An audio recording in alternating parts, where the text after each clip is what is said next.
আসসালামু আলাইকুম, সবাই কেমন আছেন? আলহামদুলিল্লাহ আমি ভালো আছি। আপনাদের সবাইকে ইলু কিচেনে স্বাগতম। তো আজকে স্কুল ছুটি ছিল, তো বাচ্চাদের আবদার পোলাও রান্না করে দাও। তো আমি বাচ্চাদের আবদার মেটাতেই সামান্য কিছু আয়োজন করেছি। তো এখানে আমি পোলাও, ভুটি, তারপরে মুরগির মাংস রান্না করেছি আর শাক ভাজি। তো মুরগির মাংসটা আমি একটু অন্যভাবে আজকে রান্না করব। মুরগির মাংসর মধ্যে আলু, পটল দিয়ে আর কায়থা দিয়ে আমি মুরগির মাংসটা রান্না করব। তো তার জন্য আমি সব কিছু সুন্দর করে কুটে পরিষ্কারভাবে ধুয়ে নিয়েছি। আর এই যে আমি মশলা বেটে দিব মুরগির মাংসটাতে, তো মশলাও আমি নিয়ে নিয়েছি। এই যে আমার কায়থাটা দেখেন, এই কায়থাটা দিয়ে আমি মুরগির মাংস রান্না করব। আর এই যে কিছু মশলা বেটে দেবো, এখানে এলাচ, কালো এলাচ, সবুজ এলাচ, মৌরি, জিরা, মানে জয়ফল, জয়ত্রী, দারচিনি, এগুলো সব নিয়ে নিয়েছি। এগুলো আমি বেটে দিব। তো এই যে কায়থাটাও আমি সুন্দর করে কুচি কুচি করে কেটে নিয়েছি। আর মশলাগুলো আমি বেটে নিচ্ছি শিলপাটায়। আর এইদিকে আমি একটা কড়াই বসাই দিছি, যে এখানে আমি পোলাও রান্না করে নিব। পোলাওয়ের জন্য আমি যে পেঁয়াজগুলো ভেজে নিচ্ছি।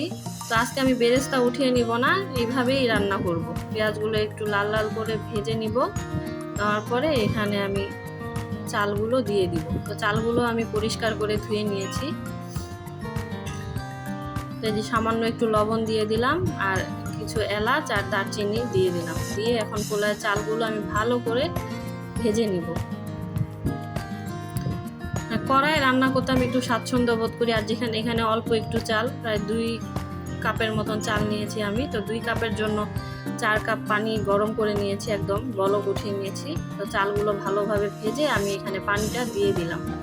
দিয়ে এখন চালটা ভালোভাবে নেড়ে আমি একটা ঢাকনা দিয়ে ঢেকে দিব। আর চুলার আঁচ একদম কমিয়ে দেব। একটু আদা রসুন বাটাও আমি এখানে দিয়ে দিলাম। আর এদিকে আমি একটা কড়াইয়ে পেঁয়াজ কুচি আর কাঁচামরিচ কুচি দিয়ে দিলাম, যে এখানে আমি শাকটা ভেজে নিব। তো পেঁয়াজ কুচি ভাজতে ভাজতে আমি আবার এদিকে পোলাওটাও দেখছি, যে পোলাওটার কি অবস্থা। ঢাকনা উঠিয়ে একবার দেখে নিলাম। আর এদিকে আমার পেঁয়াজটাও লাল লাল হয়ে গেছে। এখানে একটু রসুন বাটা দিয়ে দিলাম, দিয়ে আমি শাকগুলো দিয়ে দিলাম। আর শাকের মধ্যে সামান্য একটু লবণ দিয়ে দিলাম, দিয়ে একটু হালকাভাবে নেড়ে চেড়ে এখন ঢাকা দিয়ে দিব। শাকগুলো এমনি অল্প হয়ে যাবে সিদ্ধ হয়ে। আজকে বাহিরে প্রচুর রোদ, মানে সেই পরিমাণ রোদ আর গরম। তো এইভাবেই রান্না করছি, যেহেতু বাচ্চাদের আবদার করতেই হবে। তো এই যে আমি একবার ঢাকনা উঠায় দেখলাম যে এই যে পোলাওটা অলরেডি আমার হয়ে গেছে। এখন আমি চুলাটা বন্ধ করে দিছি।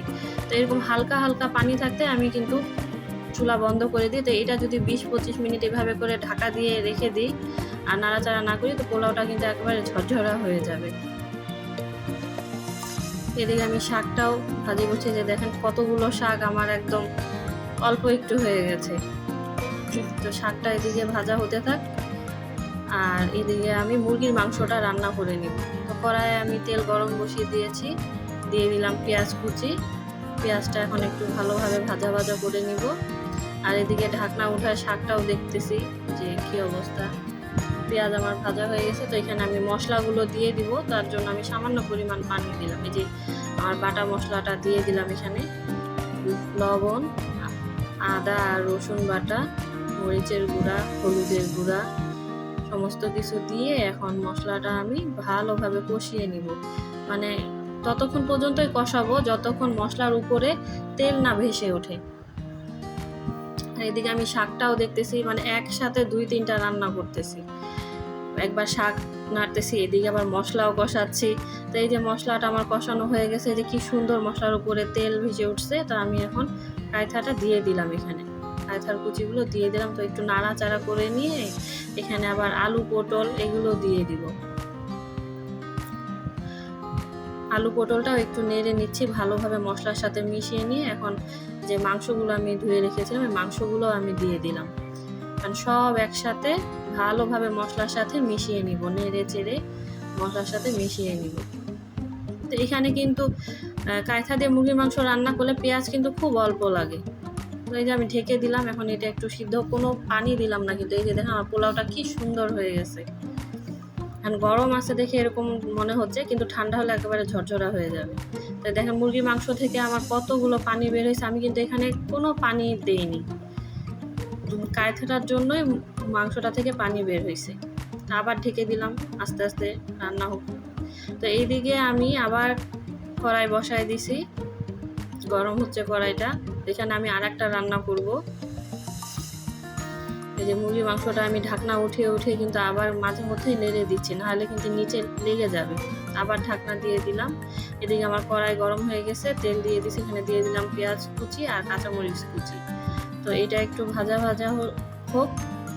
আর এদিকে আমি মুরগির মাংসটাও দেখছি বারবার, যে পেঁয়াজ কুচিটা ভাজা ভাজা হওয়ার পরে এখানে আমি সামান্য আলু দিয়ে দিছি। আলুগুলো আমার কিউব করে কাটা, তো সামান্য লবণ আর হলুদ দিয়ে আলুগুলো একটু ভেজে নিলাম। আর মুরগির মাংসতে যে মশলাটা দিলাম, বাটা মশলাটা, ওইটা একটু রেখে দিয়েছিলাম এই আমি ভুটি রান্না করব তার জন্য। তো আমার হাজব্যান্ড হচ্ছে মুরগির মাংস খায় না, তো তার জন্যে আমি এই ভুটিটা রান্না করছি। ভুটিটা আমি এখানে দিয়ে দিলাম। ভুটিটাতে আমি সব রকমের মশলা দিয়ে প্রেশার কুকারে 6-7টা সিটি উঠিয়ে নিয়েছিলাম। তো এই যে মাংসটা আমার ভাজা ভাজা করতেছি, মানে কষাচ্ছি মাংসটা। তো এই যে দেখেন আমি যে কায়থাটা দিছি, এখানে কায়থাটা কিন্তু একেবারেই দেখা যাচ্ছে না, একেবারে গলে মিশে গিয়েছে ঝোলের সাথে। তো এইভাবে করে কিন্তু মুরগির মাংসটা খেতে অনেক মজা লাগে। তো আমি মুরগির মাংসটা ভালোভাবে কষিয়ে নিয়ে এখানে যতটুকু পরিমাণ আমি ঝোল রাখবো সেই পরিমাণে পানি দিয়ে ঢেকে দিলাম। এখন ভালোভাবে বলক উঠলে চুলাটা বন্ধ করে দেবো। তো এইদিকে আমি ভুটিটাও নাড়ানাড়ি করতেছি। এই যে মুরগির মাংস আমার অলরেডি হয়ে গেছে। এই যে আমি কিন্তু একটু ঝোল রেখেছি, যেখানে আলু পটল দিয়ে পাতলা করে ঝোল রান্না করছি। তো ভুটিও আমার রান্না শেষ। ভুটিও কিন্তু আমি এভাবেই একটু মাখা মাখা ঝোল রাখছি। তো এই যে আমার সব রান্না শেষ। পোলাও, ভুটি, আলু পটল দিয়ে মুরগির মাংস, শাক, লেবু কেটে রেখেছি। এখানে একটু শশা হলে ভালো হতো, শশা ছিল না। তো আমার ভিডিওটি যদি আপনাদের সব ভালো লেগে থাকে তাহলে অবশ্যই লাইক, কমেন্ট, শেয়ার করবেন এবং সাবস্ক্রাইব করে পাশে থাকবেন। আল্লাহ হাফেজ।